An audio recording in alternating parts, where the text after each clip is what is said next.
End to end என்கிரிப்ஷனை உடைக்க மத்திய அரசு எங்களை கட்டாயப்படுத்தினால் இந்தியாவை விட்டு வெளியேற நேரிடும் அப்படின்ட்டு டெல்லி உயர்நீதிமன்றத்தில் வாட்ஸ்அப் நிறுவனம் தெரிவிச்சிருக்கிறாங்க.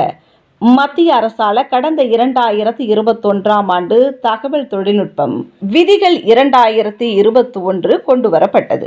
வாட்ஸ்அப், ஃபேஸ்புக் போன்ற சமூக வலைதள நிறுவனங்கள் அவர்களின் பயனர்களின் உரையாடல்களை கவனிக்குமாறும் அவர்களை அடையாளம் காண வேண்டும் என்று கூறுவதற்காக அதற்கு எதிர்ப்பு தெரிவித்த மெட்டா நிறுவனம் சார்பில் டெல்லி உயர்நீதிமன்றத்தில் வழக்கு தொடரப்பட்டது. இந்த வழக்கு விசாரணை டெல்லி உயர்நீதிமன்றத்தில் நடந்துச்சு. அப்போ வாட்ஸ்அப் நிறுவனம் சார்பில் வாதிட்ட வழக்கறிஞர் தேஜஸ் கரியா என்பவர் வாட்ஸ்அப்பின் பிரைவசி அம்சத்துக்காக தான் இந்தியாவில் 400 மில்லியன் மக்கள் இதை பயன்படுத்துகிறாங்க.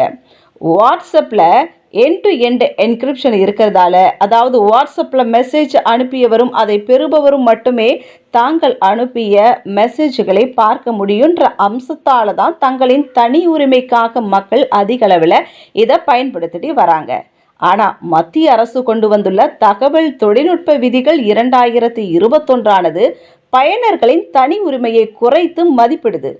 மத்திய அரசு கொண்டு வந்துள்ள இந்த சட்டம் இந்திய அரசியலமைப்பு சட்டம் பிரிவு 14, 19 மற்றும் 21 மக்களுக்கு உத்தரவாதம் அளித்துள்ள மக்களின் அடிப்படை உரிமைகளை மீறுது அப்படின்னு சொல்லியிருக்காங்க. அது மட்டும் இல்லாமல் இது போன்ற விதி மற்ற எந்த நாடுகளுமே ஏன் பிரேசிலில் கூட இது கிடையாது. பிரேசில் போன்ற பெரிய நாடுகளில் கூட இதெல்லாம் கிடையாது. எந்த மெசேஜ்களையும் டிக்ரிப்ட் செய்ய சொல்லி கேட்கப்படும் என்பது எங்களுக்கு தெரியாது. எனவே எண்ட் டு எண்ட் என்கிரிப்ஷனை உடைக்க மத்திய அரசு எங்களை கட்டாயப்படுத்தினீங்கன்னா இந்தியாவை விட்டு வெளியேற நேரிடும் அப்படின்ட்டு சொல்லியிருக்காங்க.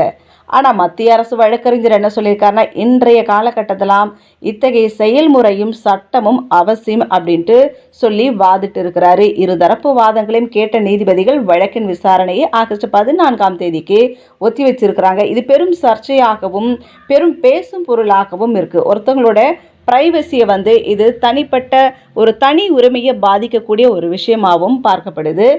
மத்திய அரசாங்கம் எப்படி தான் வாதிட்டாலும் சரி, வாட்ஸ்அப் எங்களுடைய கருத்துக்களிலிருந்து நாங்கள் பின்வாங்க போகிறதில்ல அப்படின்ட்டு உறுதியாக அவங்க தரப்புலேருந்து சொல்லியிருக்கிறாங்க. ஸோ 2 பேரும் மாறி மாறி அவங்களுடைய வாதங்களை சொல்லிட்டு வராங்க. இதற்கு கோர்ட் வெயிட் பண்ணியிருக்கிறாங்க. 2 தரப்பு வாதங்களையும் கேட்டறிந்த பின்னர் முழுமையான ஆலோசனை எடுத்த பின்னர் இதுக்கு சுமூகமான தீர்வு கிடைக்குமா, இல்லை இப்படியே தொடர்ந்தா வாட்ஸ்அப் இந்தியா விட்டு வெளியேறுமா, இதனால் பாதிப்பு ஏற்படுமா அப்படின்றது பெரிய கேள்விக்குறியாகவே இருந்துட்டுருக்கு.